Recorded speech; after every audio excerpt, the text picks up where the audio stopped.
The wind cuts across the open fields, whispering through the tall grass like a voice that remembers every secret ever buried. The Heartland Ranch stands strong under the golden morning sun. But peace can't last forever. Not when the past is clawing its way back. Rumors spread faster than wildfire, and now everyone's asking the same question. What are the Pryces hiding, and why does their secret feel so close to home? Something has shifted, a letter no one expected, a truth no one is ready to face, and a storm that could tear Heartland apart. The day begins quietly, almost too quietly. Amy walks out to the stables, the soft crunch of gravel under her boots the only sound around. Horses nicker softly as she passes, but even they seem uneasy, their movements restless. The morning air feels heavy, like it's holding its breath. On the old wooden fence post near the barn, a small envelope waits, pale brown, edges worn, and on it, written in faded ink, are the words, "For your eyes only." No name, no sender. Just those 4 words that send a chill straight through her. Amy looks around, half expecting to see someone watching her from the distance, but the fields are empty. She takes the envelope inside, her fingers trembling as she opens it. Inside are a few old photographs, the kind that look like they've been hidden for decades. Her father, Tim, stands in one of them, smiling beside a woman she doesn't recognize at first. The woman's eyes are kind but sharp, and her hand rests on Tim's arm like they share a secret. On the back of the photo, someone has written in bold black ink, "The beginning of everything." Amy's heart skips. She flips through the rest. In every photo, the same woman appears, sometimes laughing with Tim, sometimes beside a ranch sign that reads, "Pryce Ranch." The last photo shows both of them standing in front of a barn that looks eerily familiar. Amy's voice catches in her throat. It's the same barn that stands behind Heartland today, only this photo is from years before Heartland was ever built. She drops the photos on the table, staring at them in disbelief. Her father had never mentioned anyone from the Pryce family, not once. Why would he keep this hidden? And who sent her these now? She feels a rush of confusion, anger, and sadness all tangled together. Outside, the wind picks up, making the windows rattle like the ranch itself is reacting to her discovery.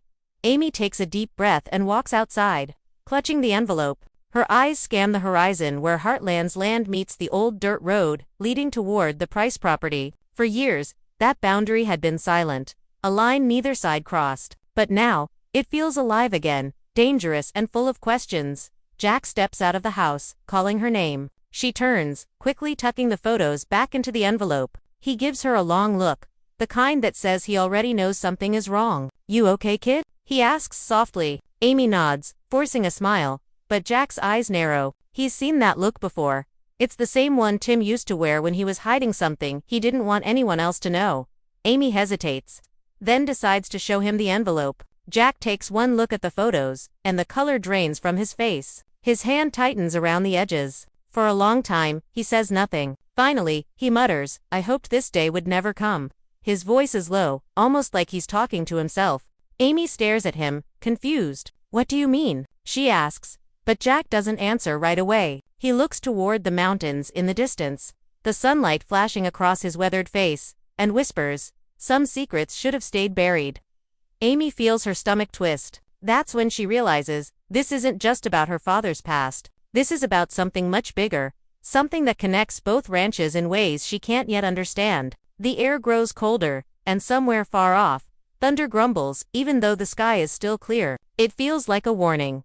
She watches Jack walk away, envelope still in his hand, and for a moment, she thinks she sees guilt in his eyes, the kind of guilt that comes from keeping a promise too long. Heartland has always been a place of healing, a place built on love and honesty, but now, Amy can feel cracks forming beneath the surface. Whatever Jack knows, whatever her father did, it's coming back to the surface, and deep down, Amy knows one thing for sure. The truth won't stay hidden much longer. The air that afternoon feels heavier than usual, as if the whole ranch is holding its breath. The sky is clear, but something unseen hangs above Heartland, a kind of stillness that comes before a storm. Amy can't stop replaying Jack's words in her mind. Some secrets should have stayed buried. It's like a ghost whispering just out of reach. She sits at the kitchen table, the old photographs spread out before her, tracing each one with trembling fingers. The faces stare back at her, her father, the Pryce woman, and a time long gone. Yet somehow, that past doesn't feel gone at all. It feels alive, waiting to be found. Jack has gone quiet since morning. He doesn't meet Amy's eyes, doesn't ask questions, doesn't answer them either. He just goes about his chores slower than usual, as if weighed down by something he can't carry anymore. Amy decides she can't wait for him to talk. She needs to find out who this woman in the photos is, the one her father never mentioned, the one who seemed to share a bond deeper than friendship. She takes the truck keys and heads toward town, her heart pounding like hooves against the dirt road. The Heartland community is small. Everyone knows everyone's history, or at least they think they do. At Maggie's diner, where gossip travels faster than coffee pours, Amy walks in quietly and sits at the counter. Lisa, wiping down the counter, gives her a warm smile but pauses when she sees the look on Amy's face. "What's wrong, sweetheart?" she asks softly. Amy hesitates, then pulls one of the photos from her jacket and places it on the counter. Lisa's expression changes instantly: surprise, recognition, and a flicker of something like fear. "Where did you get this?" she whispers. Amy's voice comes out low. "It was left for me." "Who is she?" Lisa's eyes drift toward the window before she answers. "That's Lillian Pryce, the matriarch of the Pryce Ranch. She passed years ago, but back in the day," she trails off, choosing her words carefully. "She was known for getting what she wanted: land, deals, even people's loyalty." Amy leans in, her stomach twisting. "And my dad?" Lisa hesitates, then sighs. "They were close. Too close. Some said they planned to merge the two ranches once they married. But then something happened. A deal went wrong, hearts broke, and both families stopped talking. Nobody ever said why." Amy sits back, the pieces slowly forming a painful picture. Her father was in love with Lillian Pryce, and for some reason, that love turned into silence and secrecy. She thanks Lisa and leaves, her mind spinning. As she drives back toward Heartland, she passes the old fence line that separates their land from the Pryces'. The wooden posts are cracked and leaning, half swallowed by weeds. But one thing catches her eye: an old sign, barely hanging on one nail, that reads "Property of Pryce Ranch." The strange part is, it's standing on Heartland's side of the fence. When Amy returns home, Jack is sitting on the porch, staring at the hills. She walks up to him, holding out the photograph. "You knew about them, didn't you? Dad and Lillian?" Jack doesn't turn his head. He nods once, slowly. "I did," he admits, his voice rough. "And I promised your father I'd never tell you." Amy steps closer, her voice shaking. "Why? Why keep it a secret?" Jack sighs deeply. "Because your father wanted to protect you. There were things between the Pryces and us that weren't just about love. There was land, money, betrayal. It tore this valley in two." Amy looks out toward the horizon, her chest tight. "So the Pryces wanted Heartland." Jack shakes his head. "Not just wanted, they almost owned it." He gets up, his eyes dark with old memories. "Before you were born, Tim signed a deal with Lillian. He needed help rebuilding after a fire destroyed half the ranch. She offered to help under one condition: that part of Heartland would belong to the Pryce family until he paid her back. But he never did. The debt was forgotten, or so we thought." The words hit Amy like a punch. "You're saying we don't own all of Heartland?" Jack looks down. "Not legally, but it's more complicated than that. Lillian never claimed the land while she was alive, but her sons, they might not be so forgiving."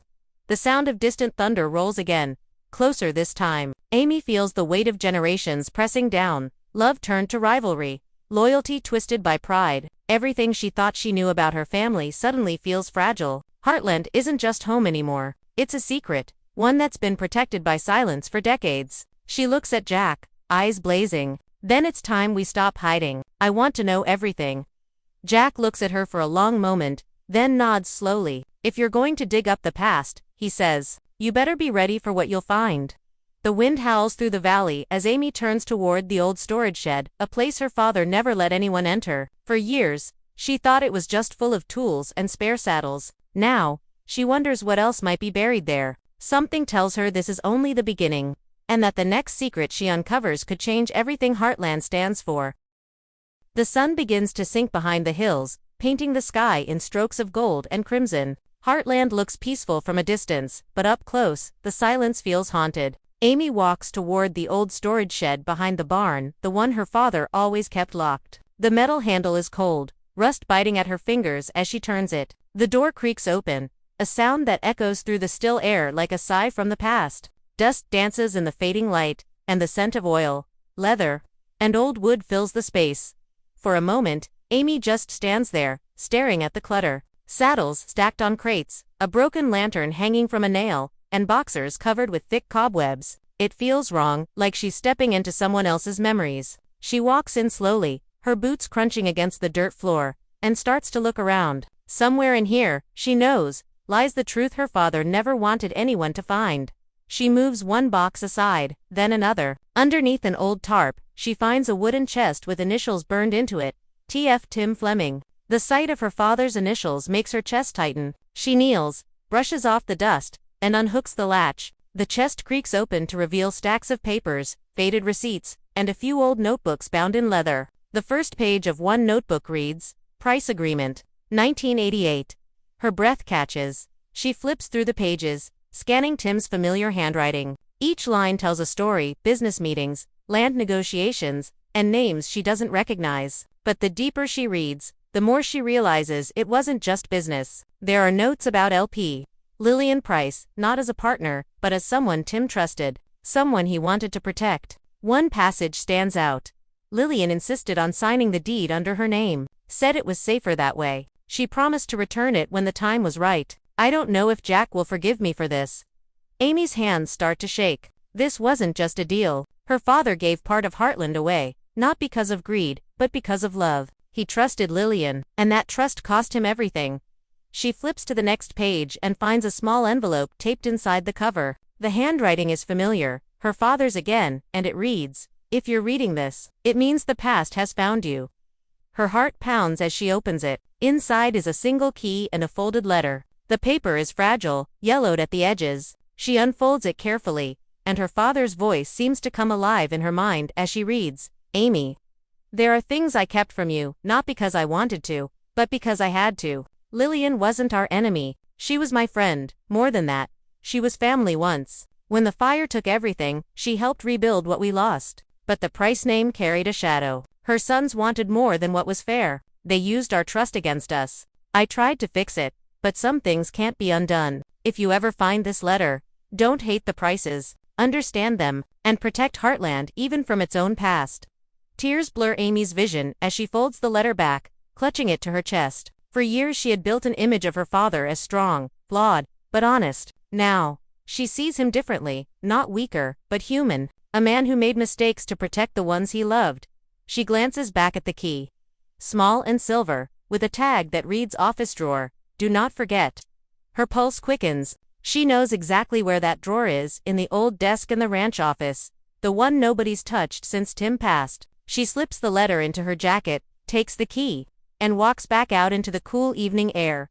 Jack is standing near the barn, watching her. His face is unreadable, but his eyes say everything.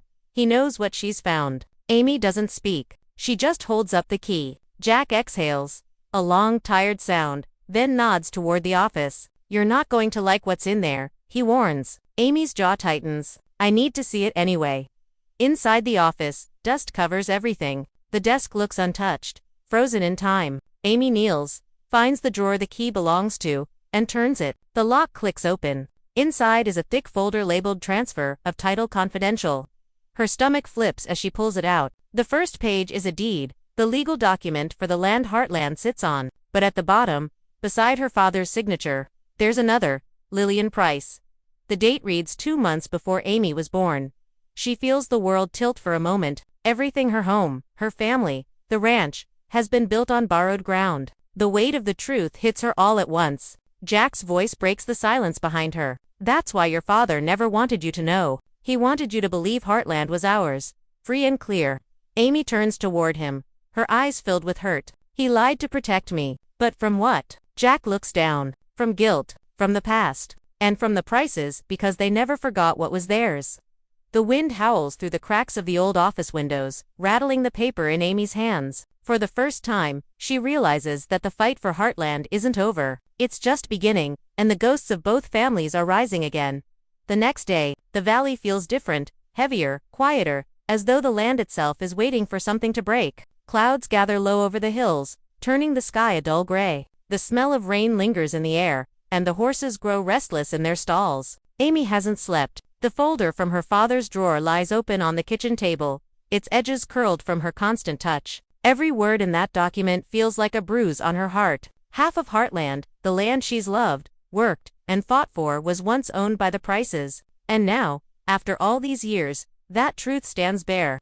Demanding to be answered, Jack sits across from her, his coffee gone cold. He hasn't said much since last night. The weight between them feels almost physical, a silence thick with regret. Finally, Amy speaks, her voice steady but soft. If Will Pryce still thinks this land belongs to his family, he's not going to stop. I need to talk to him. Jack's head lifts sharply. That's a bad idea, Amy. The Pryces don't just talk, they twist things. They always have. She meets his gaze with quiet determination. Then maybe it's time someone stopped letting them. By afternoon, Amy drives the old pickup down the dirt road toward the Pryce property. The closer she gets, the darker the clouds grow. The wooden sign at the entrance, Pryce Ranch, established 1957, stands crooked, weathered by years of storms. The ranch itself looks untouched by time. Strong fences, tidy stables, and that same eerie stillness Heartland now carries. She parks and steps out, clutching her father's letter in her hand like armor. Will Pryce is already waiting. He stands by the corral, tall and sharp-featured, his silver hair pulled back. His eyes, gray as the clouds above, follow her every move. I figured you'd come sooner or later, he says, voice rough but calm. Heartland's got too many ghosts to ignore forever. Amy walks closer. You knew my father, she says quietly. He nods once. I did. We weren't enemies, not at first, but your father made choices that changed everything. Amy takes a breath. He didn't betray your family, Will. He tried to protect both ranches. The fire, the deal. He thought Lillian was helping him. Will's face hardens. Helping. My mother gave him half her land to rebuild, and he promised her it would come back. Instead, he married your mother and shut us out. My family lost everything that was supposed to be ours. Amy's eyes flash. That's not what happened. He left notes, letters he was paying her back, just not in money. He built fences, gave cattle, even covered your debts. He wasn't stealing, he was trying to make it right. Will's jaw clenches, his voice sharp. Then why did he keep the deed? Amy hesitates. The question cuts deep. Because she asked him to, she says finally. Because she loved him and didn't trust her sons not to sell the land to developers. She left that choice to him, to protect both of you. The silence that follows is thick with disbelief. Will looks away, his expression cracking for the first time. You don't know what that woman went through after your father left. She carried that guilt until the day she died. Amy's tone softens. And maybe he carried his too. That's why he never told anyone. He thought the truth would destroy what was left between our families. Rain begins to fall slow, steady drops that darken the dirt around their boots. Amy holds out the letter, the paper trembling in her hand. He wanted peace, Will, not ownership. He wanted to end the fight. Will stares at the letter for a long moment before taking it. His fingers brush the ink, tracing Tim Fleming's name. When he looks back at Amy, there's something new in his eyes, a kind of exhaustion, maybe even forgiveness. All these years, he mutters, we were fighting over ghosts. Amy nods, and it's time to let them rest. They stand there in the rain, two names bound by the same wound, the same land. The storm grows heavier, the sound of thunder rolling across the hills like a drumbeat. For the first time in decades, the air between Heartland and Pryce Ranch feels clean, raw, but open. As Amy drives home through the rain, she glances in the mirror at the distant outline of Pryce Ranch fading into the mist. For the first time, she doesn't see an enemy's land. She sees a piece of her father's heart, flawed, but full of purpose.